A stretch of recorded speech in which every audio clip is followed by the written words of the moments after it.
আমাকে একটু অন্যভাবে বলতে হচ্ছে আজকে। আমি মনে করি জনজাতিদের মধ্যে উচ্ছৃঙ্খলতা নাই। জনজাতিরা সহজ সরল নামেই পরিচিত। জনজাতিরা পার্টি বুঝে না, রাজনীতি বুঝে না, আমি তাও বলবো না। না হলে আমরা 25 বছরের সিপিএম এর শাসন কি করে দেখলাম? জনজাতিদেরকে সংগঠিত করেই কিন্তু সিপিএম রাজ্যে 25 বছর লাগাতার ক্ষমতায় ছিল। জনজাতিরা না রাজনীতি জানে না তাও না, উচ্ছৃঙ্খল তাও না। আমি মনে করি বিজেপির নীতি, আদর্শ, শৃঙ্খলা ইত্যাদি সম্পর্কে আমাদের আরেকটু স্টাডি করতে হবে, বুঝতে হবে, জানতে হবে, জানার চেষ্টা করতে হবে। সহজ সরল মানব অধিকার রক্ষায় জনজাতিরা সব থেকে এগিয়ে, আমি এটা দাবি করতেই পারি। আমি যদি কাস্টমারি লয়ের কথা বলি, কোনো বিধবা মহিলা যদি জুম চাষ করতে না পারে, আমরা সবাই মিলে, চৌধুরীরা, রোয়াল যারা, পাড়ার সকলে মিলে ওই বিধবা মহিলাকে জুমের কাজ করে দিই। আমরা লক্ষ্মী পূজায় কেউ যাতে অভুক্ত না থাকি তার জন্য আমরা সাহায্য করি, পুরো পাড়া মিলে। সেখানেই তো মানবতার পরিচয়। উগ্রপন্থীর শব্দ আমাদের মধ্যে ছিল না, রাজনৈতিক কারণে আমাদেরকে উগ্রপন্থীর রাস্তায় নিয়ে যাওয়া হয়েছে। তো জনজাতিরা উচ্ছৃঙ্খল নয়, কিন্তু আমাদের কতগুলি নিয়ম শৃঙ্খলা না জানার কারণে পার্টির আমাদের আজকে এই পরিবেশটা হয়। কেননা আমরা কেউ কংগ্রেস থেকে এসেছি, যে কংগ্রেসের কোনো নীতি আদর্শ ছিল না। আঞ্চলিক দল থেকে আমরা এসেছি বিজেপিতে, এই দলের কোনো নীতি আদর্শ কিছুই ছিল না। আমাদের বিজেপির এখন দায়িত্ব এরকম মানুষ, জনজাতিদেরকে বিজেপির নীতি, আদর্শ ইত্যাদি শিখিয়ে বিজেপির আদর্শ অনুপ্রাণিত করে আদর্শ নিষ্ঠাবান কার্যকর্তা তৈরি করা। এটা শুধু জনজাতির দায়িত্ব না, পুরো পার্টির দায়িত্ব আমাদের নিতে হবে। আমরা যখন এইভাবে নিয়ে চলবো, কাজ করব, আমাদের কিন্তু জনজাতি মহল্লায় বিজেপি শক্তিশালী একটা সংগঠন গড়ে উঠবে, সেটা জনজাতি মোর্চার নেতৃত্বে। তার জন্য আমাদের একটু পরিশ্রম করতে হবে। আমাদের সামনে অনেক চ্যালেঞ্জ। আমি একটু বাংলাতেই আলোচনা করি, যেহেতু সবার সুবিধা হয়। আমাদের সামনে অনেক চ্যালেঞ্জ, আইডেন্টিটি এন্ড ডেভেলপমেন্ট। জনজাতিদের চ্যালেঞ্জগুলির মধ্যে একটা হচ্ছে উন্নয়ন করে এই সমাজ, সংস্কৃতি, আমাদের যে সবকিছুকে উন্নতির রাস্তায় নিয়ে যাওয়া।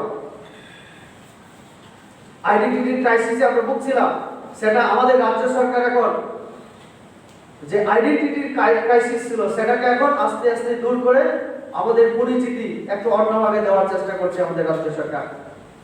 আমাদেরকে বলা হয় জনজাতি। এই জনজাতির ব্যাখ্যা আমরা অনেকেই জানি না। কেউ বলে উপজাতি, কেউ বলে অনেক কিছু নামে। জনজাতি, জাতি শব্দ সেখানে আছে।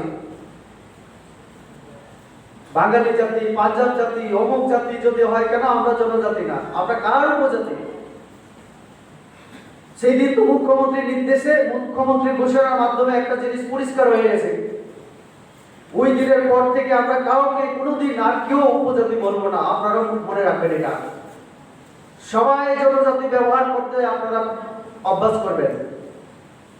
উপজাতি শব্দ যেন কারোর মুখে না আসে। আমাদের কোনো বিজেপি কার্যকর্তা যদি উপজাতি শব্দ ব্যবহার করে, তাহলে আপনারা প্রতিবাদ করবেন। এটা আমার অনুরোধ রইল সকলের প্রতি। আমার মুখ্যমন্ত্রীর ঘোষণা, শেষ কথা, জনজাতি কেন বলি, সেটা অটল বিহারী বাজপেয়ীর আমল থেকে শুরু হয়েছে। আমাদের জনজাতি সম্মান দিয়ে একটা জাতির পচে নিয়ে যাওয়ার জন্য আমাদের চিন্তা ভাবনা। অর্জুন মুন্ডা,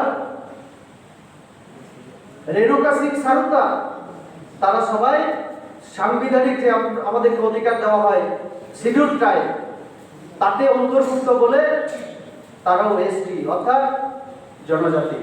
ত্রিপুরা রাজ্যে আমাদেরকে অন্যভাবে বোঝানোর চেষ্টা করা হয় ত্রিপ্রাসা। এখানে যারা মগ এবং চাকমা আছেন তারা কোনোদিন ত্রিপ্রাসা পরিচয় দেয় না নিজেদেরকে, আমি জানি। তাহলে ত্রিপ্রাসা শব্দের মাধ্যমে শুধু অপরাধবাসী বা আরো এক দুইটা সম্প্রদায়কে বোঝানো হয়, তাতে যে সকল অংশের জনজাতিকে সেখানে বোঝানো হয় না, বোঝানোর সুযোগ থাকে না সেখানে।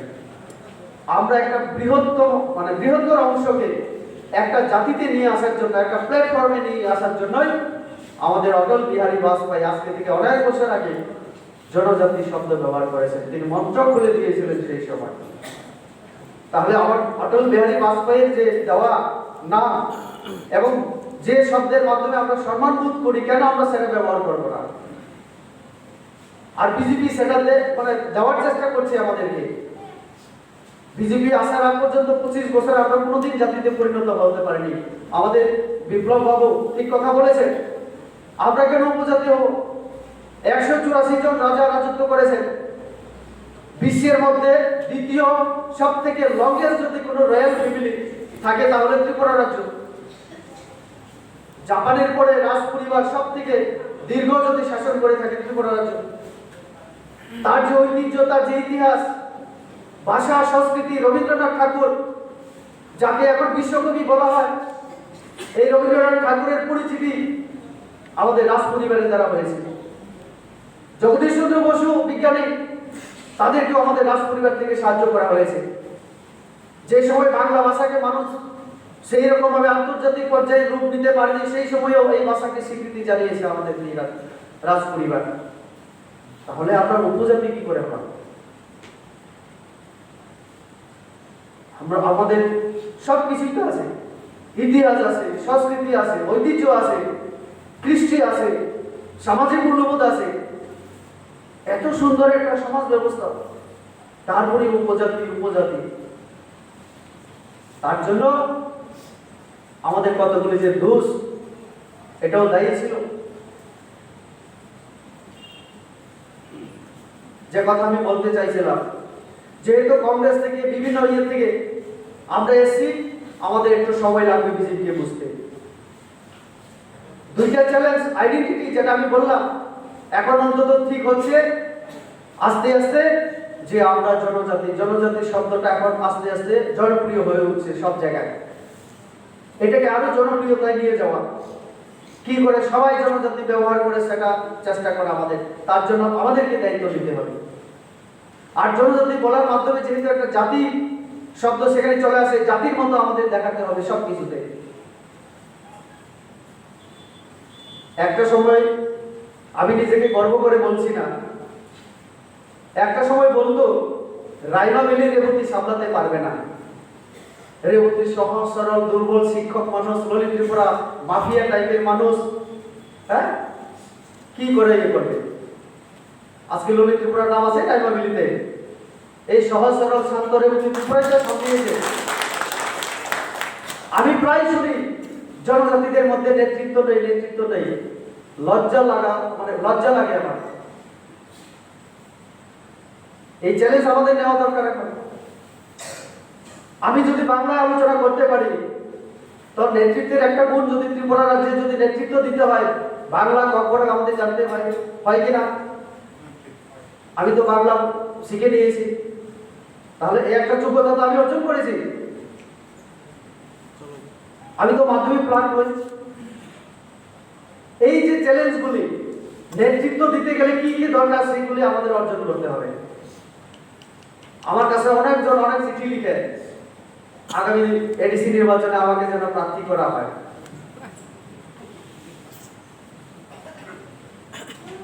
প্রার্থী হওয়া বড় কথা না, আপনার কাজ, আপনার পরিশ্রম, সেটাই হচ্ছে বড় পরিচয়।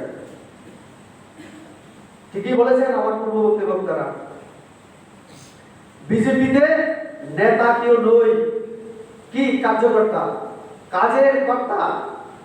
যে কাজ বেশি করে দেখাবেন কর্তা হবেন। পরিবারের কর্তা যেমন দলের কর্তা। আমি কি করে এখন জনজাতি মোর্চার আমি সভাপতি হলাম? আমার যারা সিনিয়র, আমার এমএলএদেরকে জিজ্ঞেস করে দেখুন। মুখ্যমন্ত্রী যখন উনি প্রেসিডেন্ট ছিলেন আমাদের বিপ্লব দেবজি, আমাকে, আমি দিল্লিতে ছিলাম, টেলিফোন করলো আমাকে, রেবতী তোমাকে জনজাতি মোর্চার সভাপতি পদ দিতে হবে। আমি বললাম দাদা আমি এই পদটা নেব না। কেন? আমি জানতাম আমাকে এই সমস্যার সম্মুখীন হতে হবে। পাহাড়ে সিপিআইএম ছাড়া কোন দলকে আপনারা দেখেছেন পাহাড়ে সংগঠন করতে? কোন দলকে দেখেছেন? আজকে যে বিজেপি যে জায়গায় এখন বিজেপি, আমি এখনো বলতে পারি এখনো বিজেপির প্রদেশ অনেক নেতৃত্ব আমার পাহাড়ে যায় না। কে যায় পাহাড়ে? কি করে শক্তিশালী হবে? কাঞ্চনপুরে বান্দারিমে যখন যাই, আমি যখন জিজ্ঞেস করি এই গত 5 বছরে কোন নেতৃত্ব গেছে সেখানে, একটা নাম বলুন, আপনারা নাম বলতে পারেন না, কারণ কেউই যায় না। কি করে শক্তিশালী হবে? আর পাহাড় যার রাজ্য তার, আমরা স্লোগান দেই কিন্তু বাস্তবে সেটা করি না, আমরা করি না। কংগ্রেসও করতো না, বিজেপিও এতদিন করেনি। এখন আমাদের করতে হবে। সময় আগের সেই সিপিএমকে আমরা দেখেছি 56টা গণসংগঠন, পাহাড়ের মধ্যে কি ছিল না তাদের? নারী সমিতি ছিল, গণমুক্তি পরিষদ ছিল, টিওআইএফ ছিল, টিএসইউ ছিল, আরো অনেক কিছু ছিল, কর্মচারী সংগঠন টিওকেএস, আমি নিজেও করেছি সেগুলি। কি ছিল না সিপিআইএম? এরকম একটা সংগঠনকে টক্কর দিয়ে আজকে বিজেপি যেভাবে পাহাড়ে, তার মধ্যে আমার পাহাড়ের কিছু নেতৃত্ব, সমদলের নেতৃত্ব এখনো বিশ্বাস করতে চায় না যে পাহাড়ে বিজেপি হয়েছে, ভালো সংগঠন হয়েছে, মানতে চায় না। আপনারা শুনলে অবাক হবেন। আমি তো আলোচনা করি অনেক মন্ত্রী, অনেক বড় বড় নেতৃত্বের সাথে, তারা এখনো মানতে পারে না, কারণ তারা নিজেরা যায় না।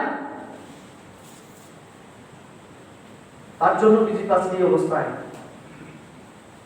এই আমি তো মনে করি যে বিজেপি ইতিহাসে ত্রিপুরা রাজ্যে এখন জনজাতিরা যেভাবে বিজেপির সঙ্গে আছে, এককভাবে যদি আমাদের নেতৃত্ব লড়াই করতে সুযোগ দেওয়া হয়, আমরা 28-এ 28 আমরা জয়লাভ করে দেখাবো।